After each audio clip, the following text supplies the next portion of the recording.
Business as an investment vehicle. Are you at a stage where you're tired of working for money and would want to have money work for you instead? In this wealth creation course, the investment vehicle that we'll be talking about is business. This vehicle is slightly skewed towards mid to long-term investment. Are you ready to make more money and get out of the rat race quickly? To begin the journey of a business investor, you'll need a minimum investment cost of $5,000. If you do not have enough, I strongly recommend that you follow the steps in the previous modules about small to mid-term investments because it's important to start small but also to start now. So if you're set, let's get started. Getting out of the rat race is never easy, but it's not impossible. You are considered to be financially free when your passive income is greater than your expenses. A good example would be a respectable corporate manager with quite a great sum of salary. Is their chance of getting out of the rat race higher? The answer is not necessarily. This is because when our income is high, our expenses become higher too. For example, buying branded clothing, driving expensive cars, etc. And it's more difficult for them to have a passive income that could cover their expenses. So this module will be a good guide for you to make great passive income with the savings that you already have and with just a minimum amount of effort. You probably heard of people saying this: if you want to get rich, start a business. The main reason why most people start their business is to get unlimited income as compared to basic salaries, which is true, but what they don't realize is that they do not have freedom to enjoy life, and their business often swallows them up instead of setting them free. 3 crucial steps to invest in the right business: be financially free and spend your time with people who truly matter. But before we dive deep into the steps, let's identify what are the types of businesses available to be invested in. There are franchises, technology or software, startups, partnerships, shopping mall, agriculture, and much more. Welcome back to the second module of Wealth Creation Blueprint: the advantages and drawbacks of business investment in general. If investing in business is so rewarding, why isn't everyone investing? Why isn't everyone a millionaire? So let's talk about the pros and cons of investing in business, the certainty and the uncertainty. There are 2 main types of business investing: the existing business and the startups. The pros and cons of existing businesses. The advantages investing in an existing business are: you have a higher chance of receiving a stable ROI, or return of investment. Have a sales record to gauge the potential growth of the business. A great deal of the groundwork is already done since the business is already up and running. The market for the product or service you will be selling is already established. It can often be easier to obtain financing because the business already has an established track record. There is likely established customers, which means there is a reliable income and a good network of contacts already in place. There should already be a business plan and a marketing strategy in place. Many of the problems that the businesses run into have already occurred and been resolved.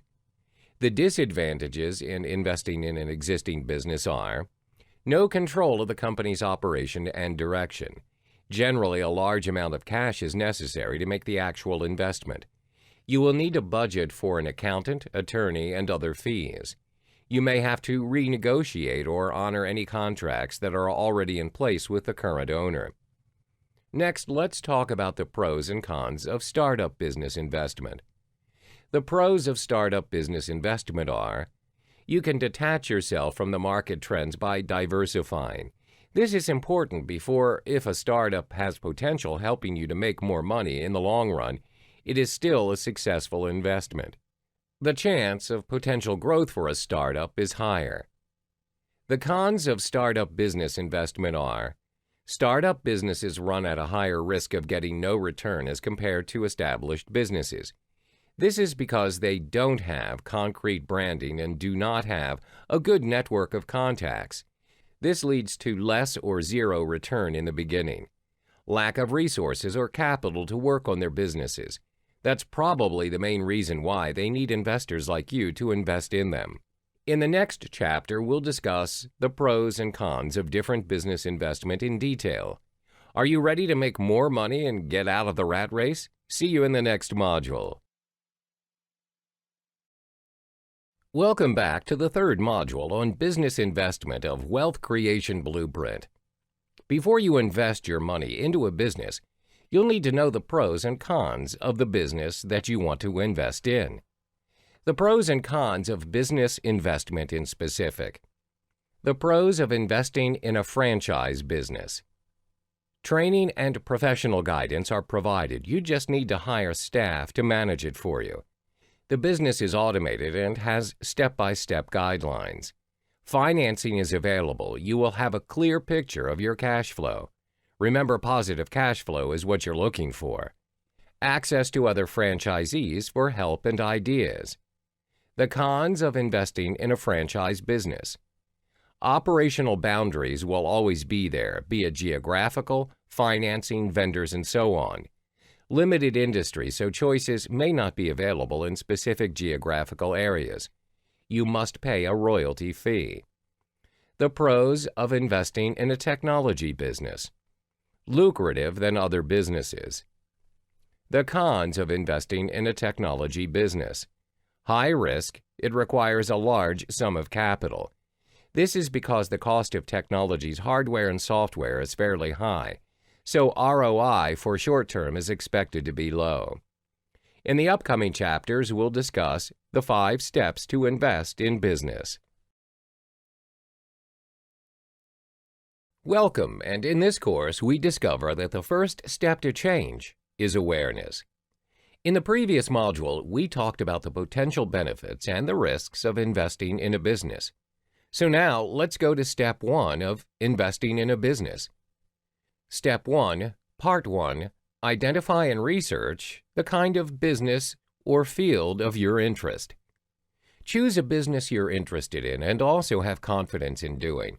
Why? Because when you're interested in the business you're investing in, you will take the initiative to research about the company before you invest. If you're investing your money into some business you have not researched on, chances are your money is going into the drain. If you do not take charge or manage your money, someone else surely will. After you identify the business you want to invest in, research the background of the company. Check the company's previous 5 years tax record, annual financial statement, sales figure, profit margin, number of employees, and percentage of ROI. How to go about doing, getting, and the reason behind the records will be explained in the next few modules. In this module, we will be continuing Step 1, Part 2. After identifying your area of interest in the kind of business you want to invest in, now let's see whether you are ready. Is it important to check the company's background before you invest? Yes, definitely. We'll be discussing the 3 crucial elements that you need to look at before investing in any business. Annual financial statement. It is used to separate profits, assets, cash flow, and return on investment of the business so that you as an investor will have a clearer picture of the company's financial status. This helps to avoid any incomprehensible financial jargon and help you to understand the financial account entries better. Financial statements are influenced by the management's estimates and judgments. That being said, the impression that can be inherently found in the accounting process means that the prudent investor should take an inquisitive and skeptical approach towards financial statement analysis. Annual sales revenue. Gross revenue refers to the total amount of the sales contract, while net revenue reflects the amount billed to the customer at that point in time. It's important to distinguish between gross revenue and the actual sales number in business, where there are multiple sources of revenue, including sales, interest, and other proceeds. Revenue allows you to know the market need of the product for the company you're about to invest in. OPEX, operating expenses. Operating expenses is the incurred charges when engaged in any activities, and it may not directly be associated with the production of goods or services. It's important to know both revenue and the operating expenses. From there, you'll be able to identify the net profit, whether or not the business is earning or losing money. Is the business profitable in the long run? Will you be able to make more than what you invested? In the next module, we'll teach you important formulas that will help you make rational decisions in any business you want to invest in. Hope to see you there. In the previous module, we talked about identifying areas of interest in business investment and what are the things to be on the lookout for before investing in a company. So now let's move forward to the second step of investigating a business, the golden formulas to your massive passive income. The golden formulas. Formula 1. Multiple is the performance metric A over performance metric B. A multiple can be used to show how much the business is worth in the market. For example, using the P/E ratio, if you plan to invest your money into a company, you'll need to know how well the company is doing or how much the company is earning for the past few years. The price of the company can be estimated by multiplying the annual earnings of the company by the multiplier of 12. Simple math, but this formula only can be used as a rough estimation of how much the business is worth. However, a more precise way of doing it will be using the EV/EBITDA formula. It is used to measure the cash flow available to the company or business. EV to earnings before interest and taxes, EBIT, also referred to as EV/EBITDA, is used for less capital-intensive companies with a small amount of depreciation and amortization expenses. All multiples act as a single number that analysts can multiply by some financial metric to determine the relative value or worth. With EV/EBITDA formula, you will be able to make comparison between you and your competitor who are doing similar types of business. So after the business valuation, take note of the company's profit and cash flow. Formula 2. Profit equals revenue minus operating expenses. A lot of people get confused with these accounting jargons. If you're going to invest in a business, the main thing you should be looking at will be the profit of the company. Is the company making or losing money? There have been a lot of cases where investors were deceived by focusing on the amount of the revenue made. They forgot that in order to calculate the income, the actual profit, they need to take into account the expenses that were incurred. Is it possible for a company to be having a huge amount of revenue and losing money at the same time? Yes, it's possible. This could happen especially when the operating expenses of the business are higher than the revenue.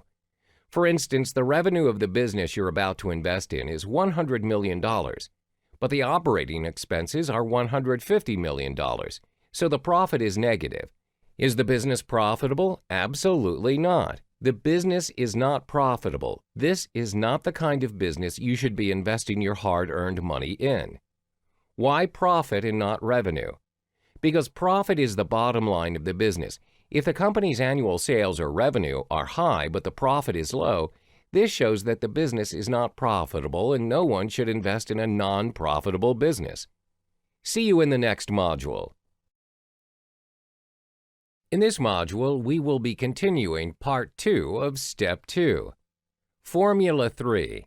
Cash flow is king, and that is positive cash flow is king. Cash flow from operations can be calculated in two ways.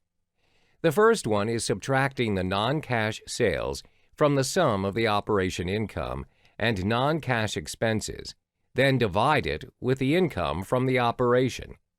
Another way to calculate cash flow from the operation will be subtracting the non-cash expenses from the sum of the net income and non-cash expenses, then divide it with the net income from the operation. As a wise investor, you must only buy or invest into a business that is able to help you make more money. Positive cash flow is what you're looking for, because cash flow is king. A business with a healthy cash flow is like a golden goose that will be laying golden eggs for you. Think about it this way. If a company you're about to invest in does not have a positive cash flow, do you think you'll be able to get your return of investment back? It'll be risky, and there is a fair chance of you not getting back the amount of return that you expected. In the upcoming modules, we will be discussing the hot tips and things to consider if you're going to invest into business startups. Now let's go to Step 2, Part 3 of investing in a business, the golden formulas to your massive passive income. Step 2, Part 3. There are two uses for this particular formula. The first way is to gauge the profitability of the business you're about to invest in. Looking in another perspective, the second way will be to calculate whether you're making money from that investment. That's ROI, your return on investment if you're going to invest a lump sum of money into the business, and whether you're getting your return.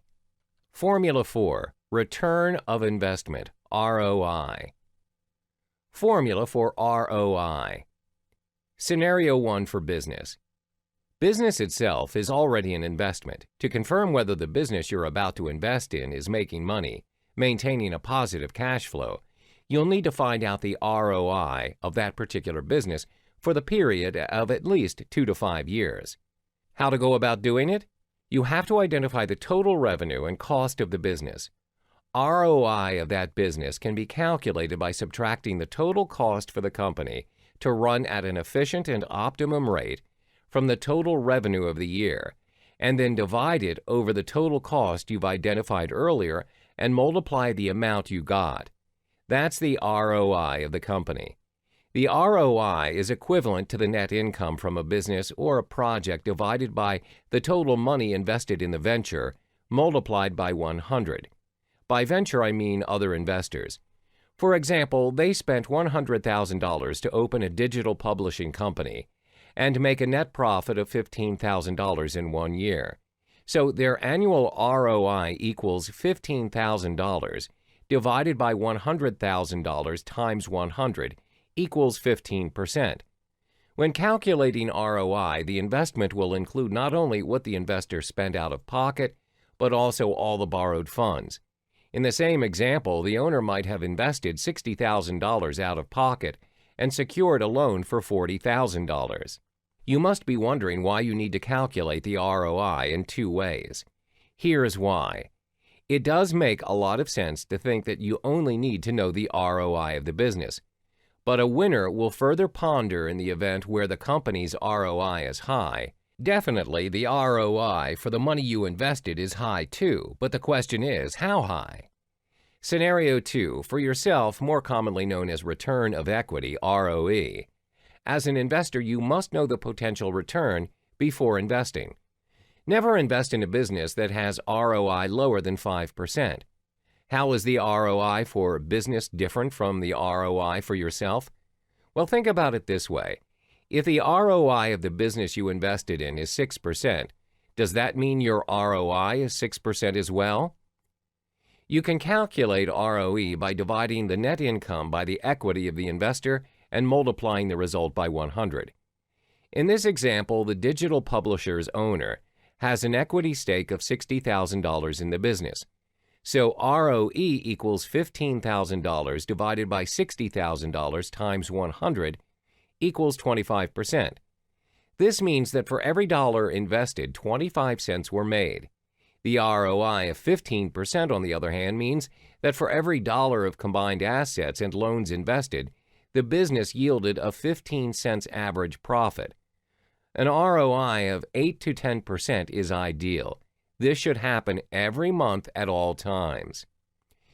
When the investment is fully funded by equity and there is no loan involved, the equity and total amount invested are the same.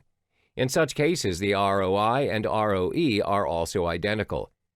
When a loan or investor is involved, however, the ROE will be higher than it would have been without the loan if the additional profit made possible by the loan exceeds the loan's interest expense.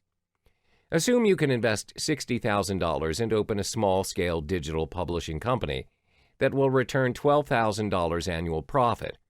Or you can borrow $40,000 more and open a far larger laundromat that will net $19,000 in profit. You should borrow funds and run a larger business if the interest expense on the loan is less than $7,000 additional profit made possible by the loan. If it is, your ROE will grow. In the next module, we'll be discussing Step 3 in business investment, In Step 3, the cost of investment and how to leverage using what you already have will be revealed. In the previous modules, we talked about Step 1 and 2 of investing in a business. So now let's get to Step 3. Step 3, strategizing. Do you have what it takes to invest in any type of business in this world? In about 10 seconds from now, you'll be introduced to the meta theory to invest in any business that you desire. The meta theory. M stands for money, E, energy or passion, T, time, A, action taker. Meta is the cost of all investments. How is it so? The M in meta represents money. Let's be frank, you cannot invest when you do not have the money, which is why we have a one whole module about how to raise capital for investing. How much money is enough in terms of investing in a business? The starting cost will be at least $5,000 in U.S. currency. The USD 5,000 should not be used for other purposes except to invest. That being said, investing in business shouldn't be a burden to you or your family. Your family should have enough money that they can cover their daily expenses. If you do not, I strongly recommend you start small. Investments like gold and silver, which are sustainable, long-term investments, but with a lower ROI over time. The E in meta represents energy. Why is this part of any investment, you might ask? Energy is defined as the strength and vitality required for any physical or mental activity. Energy is also defined as the power derived from utilizing physical or chemical resources, especially to provide light and heat or to work machines. Same thing applies to any kind of investment, including starting your own business. Your energy for the investment you're in will result in the return of investment, which is the light, heat, or even a machine that can work. The T in meta represents time. If you're having a full-time job, it's understandable that you have limited time to look after your investment, which is totally okay. In wealth creation, the main aim is to create multiple passive income streams so that you make money work for you. In investment, time management is very important, especially in business investment. As an investor, you would want to know how well is your investment going. To achieve this, you'll have to monitor your investment from afar by requesting a monthly report from the company you invested in. You can also visit the company to see the company's progress. My recommendation would be once in 2 months. While doing that, take note on how the company has changed since your last visit. The A in meta represents action. Actions speak louder than words. Ever heard of done is better than perfect? The pre-step of any successful investment is to take action. Fear will always be there. Acknowledge the fear and move on. Why and how will that impact the investment?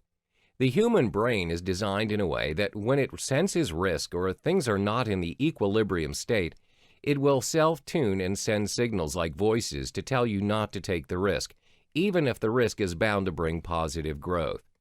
Let me give you another situation using infants as an example. Infants experience the world by using all 5 senses. Are they actually thinking? No, not really. They're just gathering information of the world that might be useful to them in the future. Actions like crawling, eating, reading, and making sense of things are new to them. But why is that infancy stage the fastest of all? That is because their brains have not gathered disempowering beliefs that can obstruct their learning. Can you imagine if the baby is scared of falling down? That way the baby will never be able to walk. Same goes for you. Are you the infant in business investments, or are you the one who's filled with disempowering thoughts? Hello, you've unlocked the secret step, which is Step 4 of business investment. In the previous modules, we talked about the 3 steps in business investment. So, are you ready to take things one step higher? Bonus step: 3 important questions to ask your attorney. Hiring an attorney to speed up your journey of business investment. What does an attorney do? An attorney is a person appointed to act for another in business or legal matters. Attorney is also a lawyer. This module will be a set of questions for you to ask your attorney. Among the questions to consider asking your attorney: do you have prior experience working with business and their investors? From there, ask them to share their experience in connecting investors to a businessman with you. What is the common issue that made the investor turn down the investment? Then reflect whether or not you're facing the same problem. What red flags do you see and how can they be avoided? If yes, ask for advice from the attorney that can help that problem. Here are some questions you can ask your attorney.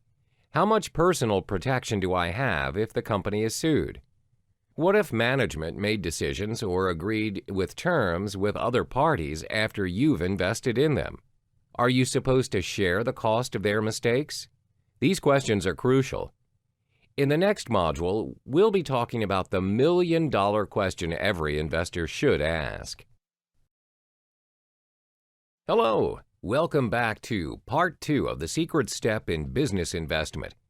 Are you ready to know what are the frequently asked questions by investors? What are the advantages and disadvantages of the investment I'm considering?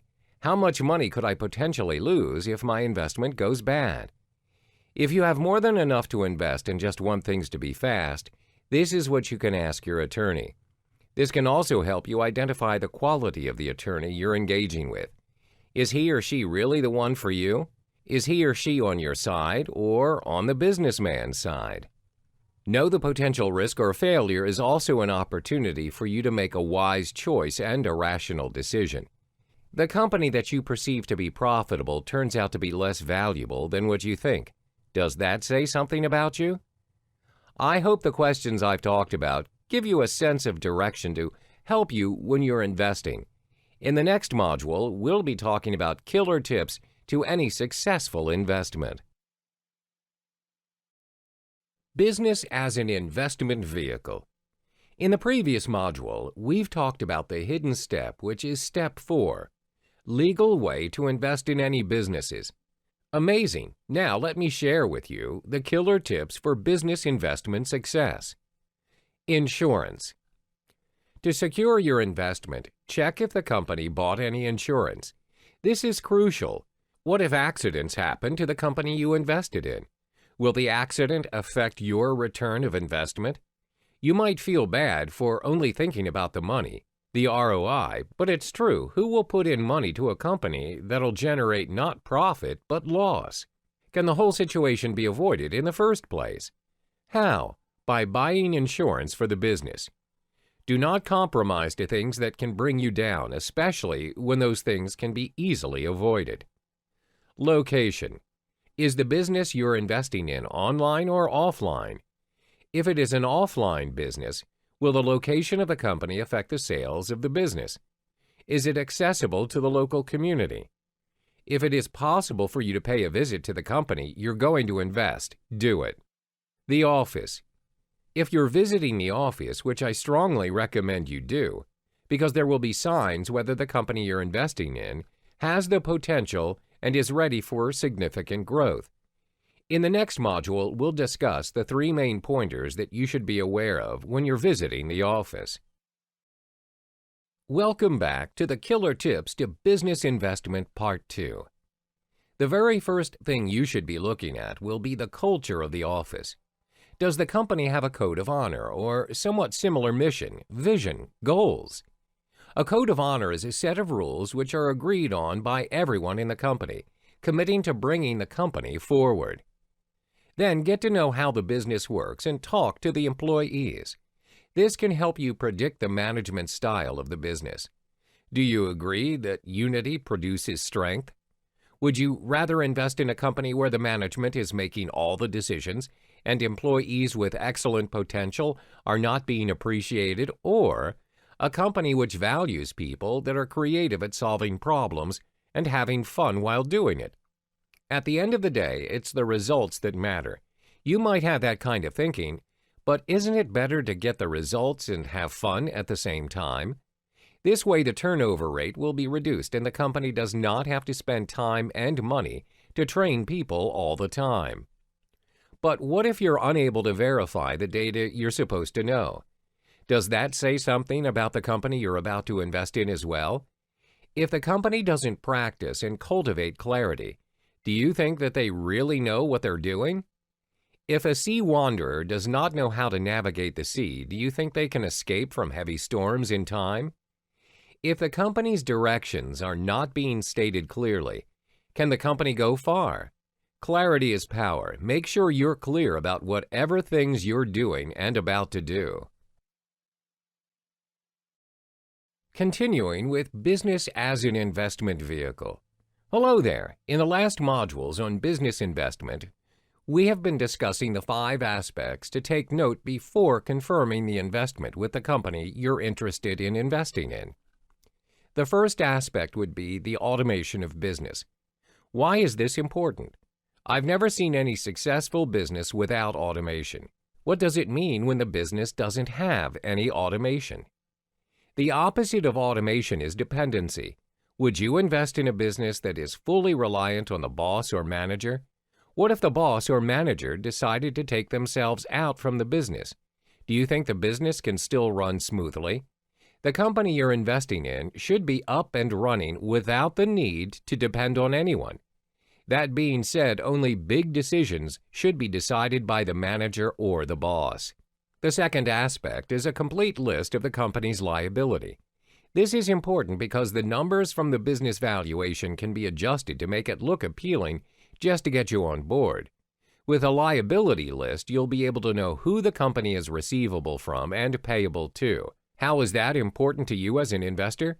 Well, think about it this way. The profit can be influenced by the liability of that particular company. So invest in a company with a high profit and low liability. The third aspect is to identify to whom the company receivables is from and payable to. Receivable and payable also includes debt disclosure. If the company you're investing in is in debt, but it has potential to grow and to make a lot of money, do not invest in them. In debt and on loan is different. It is possible for a company with potential to be on a loan, but not when it is in debt. In debt and turnover rate are telltale signs that the company is not doing as well as what the business valuation has shown. Hello there. Congratulations, you're nearing the end of the course on business investment. By now, you need to have faith in yourself and take action in investing. Remember the story of the infants? Do you want rapid growth or stagnation? So let's continue with the fourth aspect, which are the legal contracts. This part is where things get interesting. There are companies out there in the market which are doing pretty well and are tied by some legal contracts with a third party. Upon investing, do you have to obey the contract's terms and conditions too? Will this bring you more favorable results or negative ones? You need a lawyer or attorney to solve these things for you.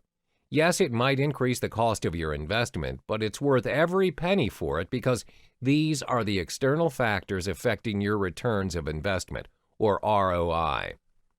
The last aspect will be the reputation of the company and the relationship of the buyer with the seller. How do you go about learning that? Log on to the company's website, social media page, or any online forum to have a glimpse of how the community reviewed that particular company. This has an impact on the return of investment as well, because the company can only be profitable if the community likes the products or services the company provides. And that's the end for Business Investment Lesson. Hi there. Good to see you again here because I know you're one of the few who's eager enough to have the desire to master the art of investment. Congratulations. Let the fire in you burn bright. Now, what you really need is simple, which is getting into the game. Begin now from wherever you are with whatever you've got. Starting now is more powerful than starting perfect. Remember the A in META represents actions? And I have something really interesting for you coming up next. Here are 10 action points for you to execute your plan and journey of investing. First, surround yourself with experts. Exchange ideas with them. Banish excuses that are in your way to achieve financial freedom. Spend at least one day a month to check on the progress of the investment. Practice patience and optimism. Turn your obstacles into opportunities. Focus on what you have now and be grateful for it. A positive mind will attract more positive things in life. Identify situations or people who are downers in your life. Stay positive. Take things one step at a time. Know your own capabilities, strengths, and weaknesses. Be aware of the market trend by reading the news. External factors can affect your return on investment as well. Knowing when to start and when to stop is very important. Practice intuition. How? By being observant. Take a deep breath and tell yourself you've already got what it takes to be financially free.